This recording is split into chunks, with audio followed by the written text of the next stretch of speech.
Do you want to know how to talk to your child about body safety? I'm Nicholeen Peck, and I teach all over the world about parenting, good communication, how to build strong family bonds, child development, and education, all through the lens of the principles self-government. And in this video, we're talking about body safety. In this video, we're going to talk about what body safety really means and how to go about teaching our children, even at young ages, how to keep themselves safe.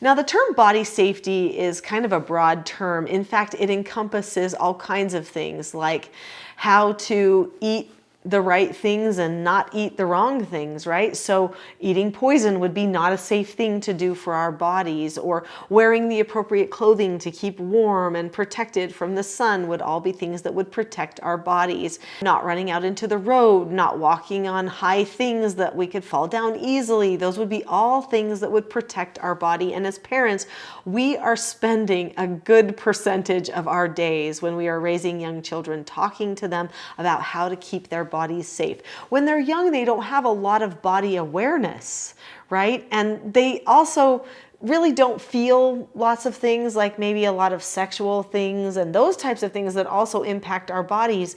But other people might be looking at our children as someone that they could perpetrate on. So I'm going to spend my time today in this video, instead of talking about poisons and walking in high places, I'm going to talk about how you can talk to your children about boundaries that they could keep sexually so that they do not get themselves in a circumstance where maybe they could get abused. And hopefully, some of the same principles will apply to any of the ways that we teach our children to keep themselves and their bodies safe. I think a lot of parents get nervous talking to their children about things related to boundaries, related to our private body parts and anything that could touch on the sexual. I think they don't want to give their child an idea of something they could do with their body that would maybe be a little bit risky behavior. They don't want to make the conversation too taboo. They want it to be safe and have it be an open, comfortable conversation,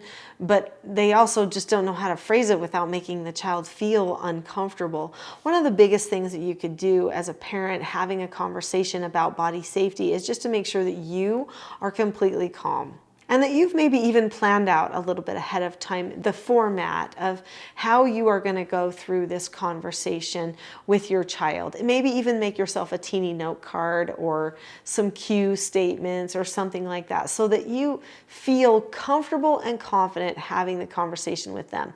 One thing that you can tell yourself in order to help yourself have that comfortable conversation is, this is a conversation that is just about safety, and it is just about helping my child understand their boundaries. That's really the main thing that we're going to talk about, safety and boundaries. Because boundaries are things that children have to learn for all kinds of things. Word boundaries, physical boundaries, social boundaries, food boundaries, all kinds of things. And so we're now going to bring boundaries into protecting our bodies from other people being able to exploit or perpetrate on us. So make sure you're completely calm and completely comfortable. You might want to say a prayer ahead of time before the conversation. Then you'll probably want to have what I call a parent counseling session. This is a time where you just have a little one-on-one conversation with your child about the one issue of safety. And when you talk about this one issue, the solution is going to be boundaries and good communication. Okay, that's where you're going to want to get to. Now, when we talk about boundaries, one self-government skill that's really going to help us as we teach boundaries to the children is learning how to accept a no answer. We might have to also help them learn how to give a no answer when appropriate, but they also need to accept a no answer, which means they know what boundary lines not to cross over as well. So I've written 15 books, and 7 of those books are for children. These 4 books here teach the 4 basic skills to children. This book right here teaches accepting no answers and criticism. This one, Porter Earns a Quarter. This book here, London LaRae Says Okay, teaches following instructions. Big Win for Quinn teaches accepting consequences. And then Paige Takes the Stage teaches disagreeing appropriately. So let's talk really quickly about the steps for accepting a no answer or criticism.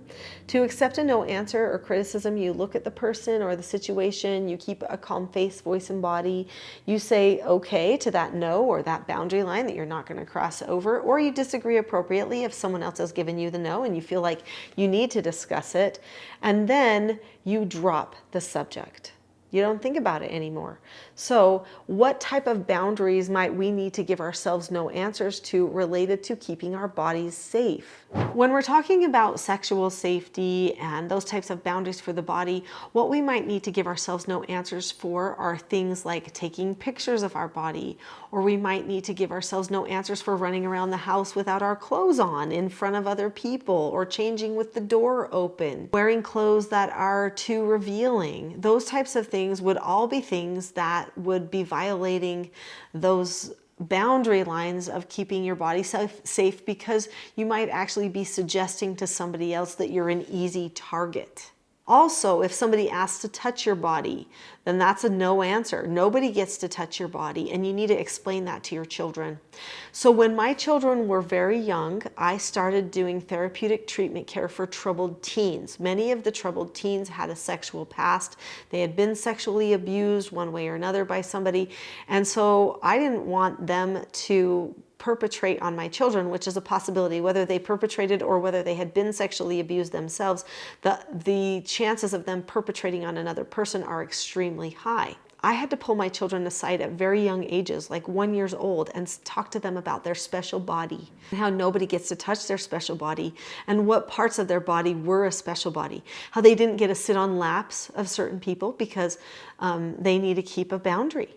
Right? If it was one of our foster children, the answer was no. I just did not allow my biological babies, little children, to sit on their laps, because it could produce a sexual stimulant for that teen and could titillate them in some way, and they could start thinking of my child in a different way than just a small child that lives in the same house. They had to keep modesty standards. They couldn't run around like that, and they had to know that they needed to come and tell me if somebody asked to touch their body in any way. So we talk about special bodies, we talk about private body parts that stay hidden, that people don't get to touch or see, and then we talk about how they can say, no, that's my special body, don't touch me, and that they can run away, and that they can come and talk to me. So these are refusal skills that you're teaching your children. So when you have that conversation with them about their body and how it's a special body, maybe even a sacred body you could talk about, and why you need to keep it safe.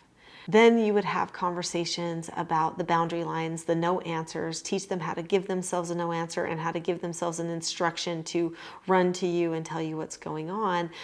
But you're also teaching them how to say no, how to run away. Those are important things that they need to understand. When your children are empowered with the refusal skills they need, when they understand the boundary lines, they don't cross over. And when you talk about it like it's a regular thing, that everybody handles these things, it's not something to be afraid of, it's something to be empowered by, to have this knowledge, this empowerment, then actually they'll handle themselves pretty well.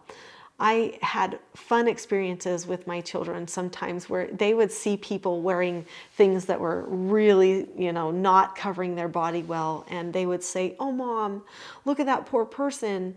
They must not have very much money because they don't have a shirt." Or, "Oh, Mom, that person, they might need one of my swimsuits because their swimsuit doesn't fit them very good." And those types of things when they were little, because they learned about special bodies and the importance of it. Throughout their entire lives, even in their adolescent years, they maintained modesty. I know that the BBC show, which I've done reaction videos to here on this channel, that was made of my family back in 2009, kind of made a deal out of that, how like modesty, like how come this family cares about that so much? But in the end, it's respect.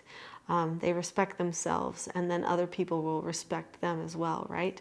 And so that's the way to keep them really safe. And I explained that to them.